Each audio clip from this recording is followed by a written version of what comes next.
नमस्कार साथियों, आपका स्वागत है हमारे चैनल स्टडी विथ मास्टर जी में। इस वीडियो में हम कक्षा 12वीं के जो हिंदी ग्रामर है उसको कवर करने वाले हैं। तो हम जनसंचार की विधाओं को हमने शुरू किया है, वह इसका पहला पार्ट है। इस वीडियो में हम जनसंचार को समझेंगे, इसके नेक्स्ट पार्ट भी आते रहेंगे। चैनल को सब्सक्राइब कीजिए, वीडियो को लाइक कीजिए और आगे बढ़ते हैं। आप संचार किसे कहते हैं, पहली बात तो समझेंगे संचार की विधाओं को समझने से पहले कि संचार होता क्या है। संचार का मुख्य शब्द है चर। चर में क्या होता है? विचरण करना, एक जगह से दूसरी जगह पर पहुंचना। यह किसी भी चीज़ का हो सकता है, मनुष्यों का, प्राणियों का, ध्वनि का, चित्र का, किसी भी चीज़ का। परंतु हम जिस संचार की बात कर रहे हैं वह है मानव के संदेशों का पहुंचना। पहुंचना क्या? पहुंचना शब्द का क्या तात्पर्य है? संदेश भेजना या प्राप्त करना। यहाँ पर पहुंचने का, मानव के संदेशों का एक जगह से दूसरी जगह पर भेजना और प्राप्त करना ही संचार होता है। इसके लिए दो चीज़ें होना बहुत इम्पोर्टेंट है। पहली तो एक से दो या दो से अधिक व्यक्तियों का होना, जिसके बीच में वार्तालाप होगी, संचार होगा, उसमें दो या दो से अधिक व्यक्ति होना इम्पोर्टेंट है। और दूसरी चीज़ जो इम्पोर्टेंट है वह है उनके बीच किसी संदेश या संप्रेषण का या ग्रहण, यानी मतलब किसी संदेश को भेजना या किसी संदेश को प्राप्त करना, यह भी इम्पोर्टेंट है। पहली बात तो दो लोगों का होना जरूरी है, दो या दो से अधिक लोगों का। और दूसरी बात कोई संदेश होना जरूरी है जिसके मैटर पे वो अलग बातचीत कर सकें या अपने विचारों को एक जगह से दूसरी जगह पहुँचा सकें। अब संचार को अपन एक और सब छोटे से इम्पोर्टेंट वर्ड है कि संचार अनुभवों की साझेदारी है। क्यों? क्योंकि संचार से एक व्यक्ति अपने अनुभवों को दूसरे व्यक्तियों तक पहुंचाता है। संचार किसी भी माध्यम से हो सकता है। यह संचार मुख से बोलकर भी हो सकता है, लिखकर भी हो सकता है तथा दृश्य और श्रव्यों के माध्यम से भी हो सकता है। अब संचार की जो शॉर्ट परिभाषा हम दे सकते हैं कि सूचनाओं और विचारों का और भावनाओं को लिखित या मौखिक रूप से माध्यमों के जरिए सफलतापूर्वक एक जगह से दूसरी जगह पर पहुँचाना ही संचार है। अपने विचारों को, भावनाओं को, सूचनाओं को लिखित, मौखिक या किसी भी माध्यम के जरिए एक जगह से दूसरी जगह पर पहुंचाना ही संचार है। संचार माध्यम से आप क्या समझते हैं, बताइए। संचार माध्यम क्या होते हैं? संचार स्वयं में एक प्रक्रिया है। पहली बात तो एक जगह से दूसरी जगह पर पहुंचने की प्रक्रिया। यह प्रक्रिया प्रायः किसी प्राकृतिक माध्यम के सहारे भी हो सकती है। प्राकृतिक माध्यम के सहारे कैसे? जैसे मान लीजिए हम बोलते हैं तो ध्वनि तरंगों के माध्यम से, वायु तरंगों के सहारे हमारी बात दूसरे व्यक्तियों तक पहुंच जाती है। जैसे मान लीजिए हमने हवा में बात होती है, जैसे मान लीजिए हमारी जो बोल रहे हैं, हम गले से आवाज़ निकल रही है, वह हवा में तैरते हुए निकल जाती हैं। तो पर हम इसको वो नहीं कह सकते कि यह संचार का माध्यम है। संचार के माध्यम इस तरीके से होते हैं जो हमारे संदेश को पहुँचाते हैं। कोई उपकरण या कोई साधन, उनको हम कह सकते हैं।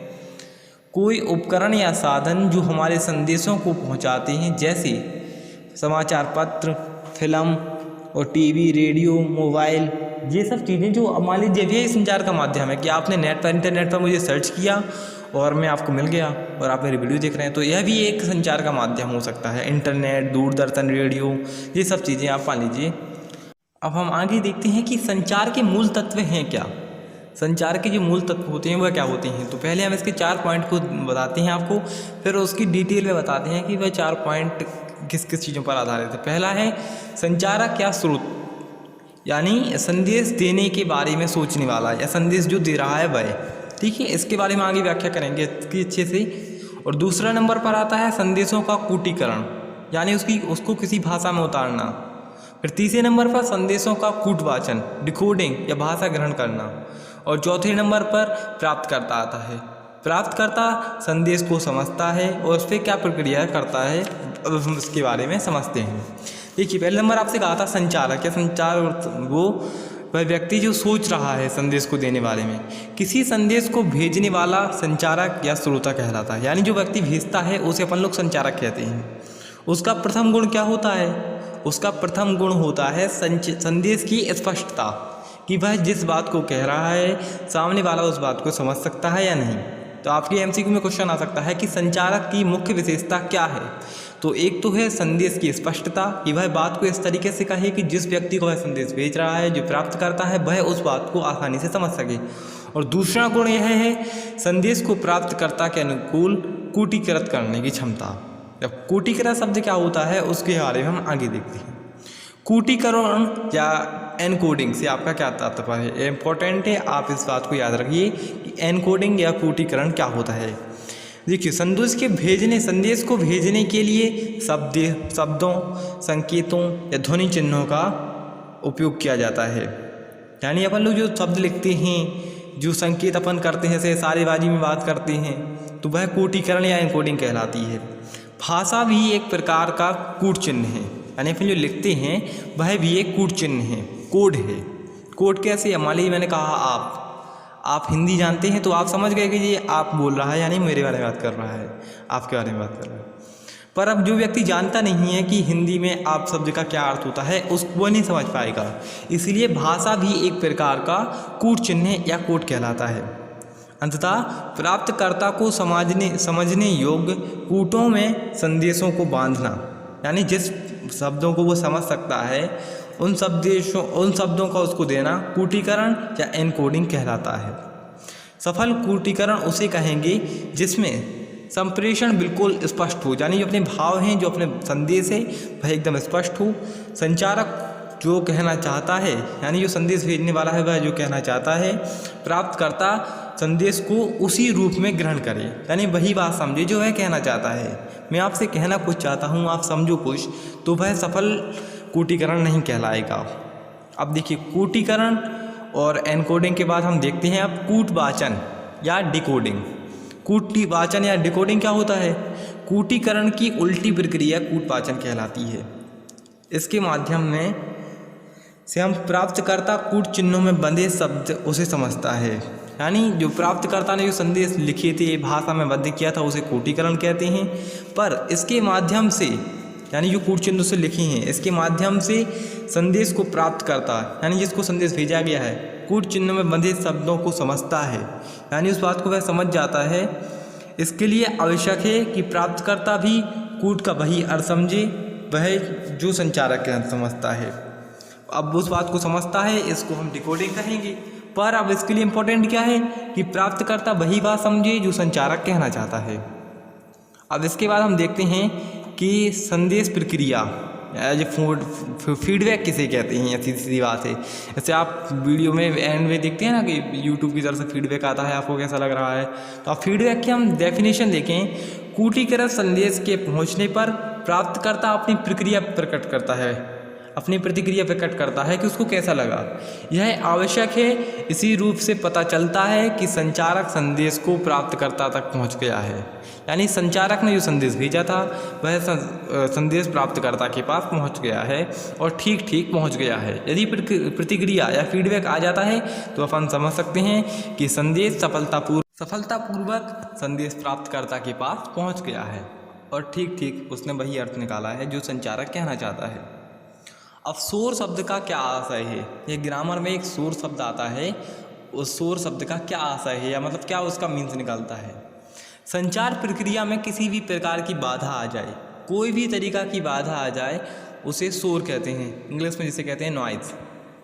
यह बाधा संचारक की मानसिक अस्पष्टता, अनिच्छा को लेकर भी हो सकती है, यानी आपने भेजा कुछ संदेश, उसने समझा कुछ, तो उसकी मानसिक जो अस्पष्टता है वह भी एक प्रकार का शोर है। अब इसके और भी हो सकता है, जैसे ठीक कूटीकृत ना कर पाने के कारण भी हो सकती है, यानी गलत कूटवाचन के कारण भी हो सकती है। आपने मान लीजिए सही सी शब्द नहीं लिखे हैं तो कूटीकृत आप ठीक से नहीं कर पाए, और दूसरी बात वह ठीक से समझ नहीं पाया कि आपने, तो कूटवाचन के कारण भी हो सकती है। और प्राप्तकर्ता की अक्षमता के, तकनीकी खराबी या आसपास के शोर के कारण भी हो सकते हैं। मान लीजिए मैं आपसे फ़ोन पे बात कर रहा हूँ और आपके आसपास बहुत ज़्यादा शोर हो रहा है तो आप सुन नहीं पा रहे हैं, तो यह शोर ही कहलाएगा ग्रामर में। यह किसी भी प्रकार से हो सकती है, जैसे आप ठीक से समझ नहीं पा रहे, कूटीकृत नहीं कर पाने के कारण, कूटवाचन के कारण भी हो सकती है, या आपकी मानसिक रूप से आपको समझ में नहीं आ रहा है, तो उस शब्द को यहाँ पर शोर कह सकते हैं अपन। संचार के विविध प्रकारों पर प्रकाश डालिए। संचार किस प्रकार के होते हैं? तो संचार के निम्नलिखित प्रकार होते हैं। सांकेतिक, अब मान लीजिए आप किसी को संकेत करके इशारों में बात कर लेते हैं तो वह हो सकता है एक प्रकार। मौखिक संचार हो सकता है, आप मुँह से बात कर सकते हैं तो वह अमौखिक संचार भी हो सकता है, इशारेबाजी। अतः व्यस्क संचार भी हो सकता है, समूह में संचार हो सकता है और जनसंचार भी हो सकता है। अब जनसंचार मैंने आपको शुरुआत में बताया था, और शुरुआत में नहीं, आगे मैं आपको जनसंचार के बारे में बताऊंगा। जनसंचार को समझने के लिए संचार को समझना आवश्यक है, इसलिए पहले आपको संचार को बताया गया है। अब धीरे धीरे अपन लोग आगे बढ़ते बढ़ते संचार को, जनसंचार को भी समझ लेंगे। एक्चुअली सांकेतिक संचार से क्या आशय है, अब मैंने आपको बताया सांकेतिक संचार। तो सांकेतिक संचार क्या है, अब इसकी पूरी डिटेल से समझते हैं कि सांकेतिक संचार का अर्थ है संकेतों द्वारा संदेश पहुंचाना। मनुष्य का हाथ जोड़ना, पाँव छूना, हाथ मिलाना, मुट्ठी कसना, सिग्नल देना, यह सब सांकेतिक संचार में आ जाती हैं। इनमें मनुष्य अपने अंगों का या अन्य उपकरणों का उपयोग करता है, इसलिए इसे सांकेतिक संचार कहते हैं। अब मौखिक संचार क्या होता है? मुख द्वारा व्यक्त ध्वनियों के माध्यम से संचारों का संदेश का पहुंचना और मौखिक संचार कहलाता है। आपस में बातचीत करना, टेलीफोन भाषण, मतलब टेलीफोन से बातचीत करना, भाषण देना, यह सब मौखिक संचार ही होते हैं। ठीक है। अब मौखिक संचार क्या होते हैं?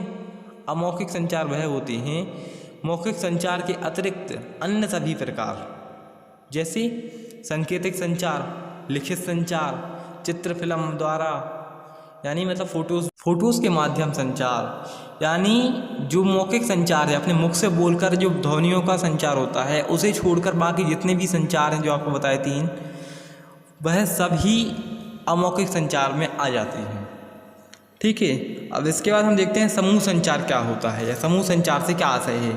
जब व्यक्ति किसी एक व्यक्ति से बात नहीं करता बल्कि एक से अधिक व्यक्तियों से बात करता है, यह किसी ग्रुप के सदस्य में आपस में विचार विमर्श करते हैं, तो उसे समूह संचार कहते हैं। जैसे मान लीजिए आपका जो टीचर है आपको कक्षा में पढ़ाता है, तो अब वो एक बच्चे को थोड़ी ना पढ़ाता है, वह कई सारे बच्चों को पढ़ाता है, इसलिए उसे समूह संचार कहेंगे।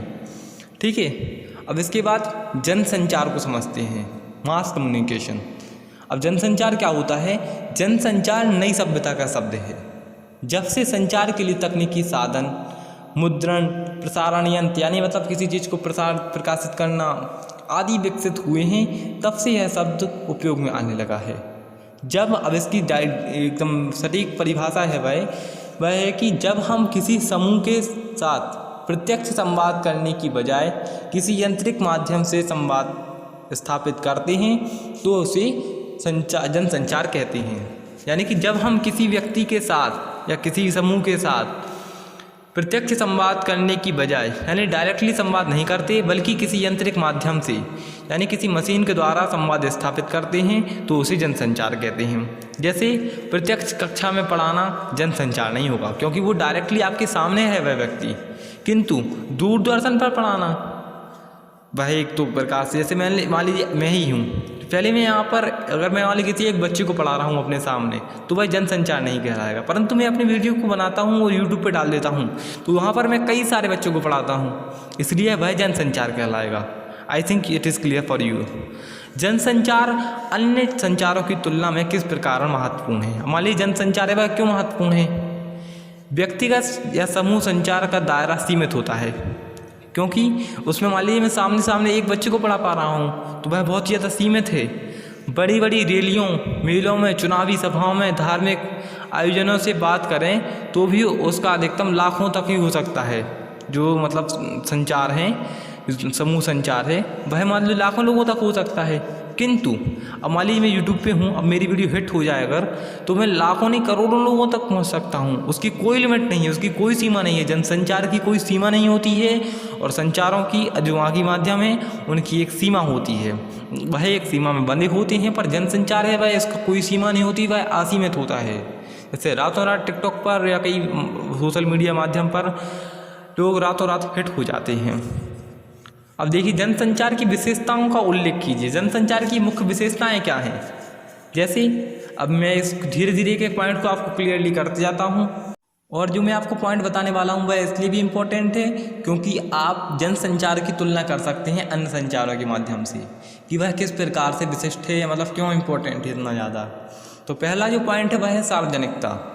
जनसंचार की प्रकृति सार्वजनिक होती है क्योंकि वह सभी के लिए होती है। इसमें संचारक और प्राप्तकर्ता के मध्य किसी प्रकार का प्रत्यक्ष या सीधा संबंध नहीं होता। जैसे मान लीजिए मैं आपको जानता ही नहीं हूँ, फिर भी मैं आपसे संचार की बातचीत कर पा रहा हूँ, आप मुझे कमेंट करेंगे तो मैं आपको उसका रिप्लाई भी करूँगा। यह सार्वजनिक होता है। एक ही कार्यक्रम एक ही समय पर देश विदेश के अनेक नगरों तक, अनेक वर्गों के लोगों तक देख रहे होते हैं। इन कार्यों में सभी को रुचि सार्वजनिक महत्व के कारण होती है। मान लीजिए मैंने वीडियो डाल दी है, अब सभी लोग एक समय पर भी देख सकते हैं, अलग अलग समय पर हो सकते हैं।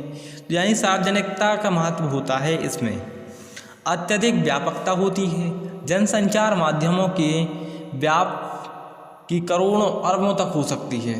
यानी इसमें करोड़ों अरबों लोगों तक एक साथ हो सकते हैं। जैसे क्रिकेट का खेल हो, विशेष राजनीतिक सामाजिक अवसर हो, इसमें इनका दर्शन करोड़ों लोग एक साथ कर सकते हैं। यानी क्रिकेट मैच जब होता है तो लाखों करोड़ों लोग एक साथ मैच बैठ कर देखते हैं। औपचारिक संगठन, जनसंचार के सभी माध्यम किसी एक व्यक्ति द्वारा नहीं अपितु औपचारिक संगठन द्वारा चलाए जाते हैं। मान लीजिए टीवी है, जो उस टीवी पर जब एक चैनल चलता है तो उस चैनल में कई सारे संगठन एक साथ मिलकर उस चीज़ को चलाते हैं। जैसे समाचार पत्र हो गया, टीवी हो गई, प्रकाशन समूह द्वारा चलाए जाते हैं। हिंदुस्तान समूह, जागरण समूह, ऐसे ही प्रकाशन समूह होते हैं। अब द्वारपालों का नियंत्रण। अब जनसंचार का जो 4th पॉइंट इम्पोर्टेंट है, इसको मैं बहुत ज़्यादा इम्पोर्टेंट मानता हूँ कि द्वारपालों का नियंत्रण। किसी भी जनसंचार में अनेक द्वारपाल यानी गेटकीपर होते हैं। अब किसी भी जनसंचार के माध्यम में कई सारे गेटकीपर होते हैं। अब द्वारपाल मतलब शब्द मैं आपको बताऊंगा, आगे चल कर आपको धीरे धीरे समझ में आएगा। सुनते आइए कि ये द्वारपाल प्रकाशित या प्रसारित होने वाली सामग्री का निर्धारण तथा नियंत्रण करते हैं। यानी जो चीज़ अखबार में छपने वाली है या जो चीज़ टीवी पर दिखाई जाने वाली है, उन सब पर इनका नियंत्रण होता है कि क्या क्या अखबार में आ रहा है छपने के लिए, क्या क्या नहीं जाएगा, वह इन सब चीज़ों पर उनकी नज़र होती है। समाचार पत्रों के संपादक, सहायक समाचार संपादक, सहायक संपादक, उप संपादक आदि ही तय करते हैं। यानी ये सब गेटकीपर हैं कि पत्र में कौन सी सामग्री छपेगी। ये तीनों द्वारपाल, ये द्वारपाल 3 मूल्यों की रक्षा करते हैं। क्यों? जो भी आपको नाम बताए हैं कि उप संपादक, संपादक, सहायक संपादक, यह सब लोग ये द्वारपाल होते हैं और ये 3 मूल्यों की रक्षा करते हैं। सार्वजनिक हित, पत्रकारिता के सिद्धांत, आचार संहिता, यानी किसी का अहित ना हो, पत्रकारिता के सिद्धांत हैं जो प्रिंसिपल्स हैं वो भी न छूटें और आचार संहिता भी बनी रहे। अब जनसंचार का जो 5वां पॉइंट है वह बहुत ही ज़्यादा इम्पोर्टेंट है। इसको आपको समझना बहुत ज़्यादा ज़रूरी है। जनसंचार के माध्यम में जो प्रकाशित चीज़ें होती हैं या टीवी पर जो प्रसारण आता है, उसका फीडबैक तुरंत नहीं मिल पाता। जैसे मान लीजिए मैंने आपको जो डाला यहाँ पर वीडियो, अब इसका फीडबैक मुझे डायरेक्ट नहीं मिल पाएगा, तुरंत ही नहीं मिल पाएगा। अब मान लीजिए फिर इसका विविध प्रकार के सर्वेक्षणों, यानी जब कोई इसमें सर्वेक्षण किए जाते हैं और श्रोताओं अथवा दर्शकों के द्वारा पत्र भेजे जाते हैं, जब तब इनकी लोकप्रियता का मालूम चलता है कि ये कैसी लगी वीडियो। मान लिया आपने टीवी पे कोई चैनल देखा है, अब उसको आपको पसंद नहीं आया, तो अब उनको डायरेक्टली मालूम थोड़ी चलेगा कि आपको वह चीज़ पसंद नहीं आई, ये पसंद आई। जब आप उनको लेटर लिखेंगे तब उनको मालूम चलेगा। इसलिए जनसंचार में क्या होता है कि फीडबैक या जो उसका प्रतिक्रिया है आपकी, वह उनको डायरेक्टली तुरंत नहीं मिल पाती। ओके, आप आई थिंक आपको ये 5 पॉइंट हैं वह बहुत ज़्यादा क्लियरली समझ में आ गए होंगी। स्क्रीन पर भी आपको दिख रहा है, तो इसको देखते जाइए और समझते जाइए। मीडिया को जो लोकतंत्र है उसका चौथा स्तंभ कहा जाता है। अब बताइए क्यों कहा जाता है? मीडिया को लोकतंत्र का चौथा स्तंभ इसलिए कहा जाता है क्योंकि विधानपालिका, कार्यपालिका और न्यायपालिका अलग अलग काम करते हुए भी लोक इच्छा की पूर्ति नहीं कर सकते। यानी सब अलग अलग काम करते हैं और जनता के लिए करते हैं, पर लोगों की इच्छा की पूर्ति नहीं कर सकते। आम लोगों की सीधी आवाज़ मीडिया के द्वारा ही इन लोगों तक पहुंचती है। यानी जो लोग हैं वह अपनी आवाज़ इन लोगों तक कैसे पहुंचाते हैं? वह मीडिया के माध्यम से पहुंचाती हैं और ये लोक इच्छा के अनुरूप कार्य करते हैं। जो कार्यपालिका है, विधानपालिका है, उन तक अपनी सीधी सीधी बात नहीं पहुंच पाती, बल्कि अपनी आवाज़ है जो वह मीडिया के थ्रू पहुंच पाती है और फिर वह अपने जो लोगों की इच्छा है, लोक इच्छा के अनुसार कार्य करते हैं। और जब तक विधानपालिका, न्यायपालिका और कार्यपालिका की जनता के प्रति सीधी सीधी जवाबदेही नहीं होती, तब तक लोकतंत्र सफल नहीं हो सकता। इसलिए मीडिया को लोकतंत्र का चौथा स्तंभ कहा जाता है।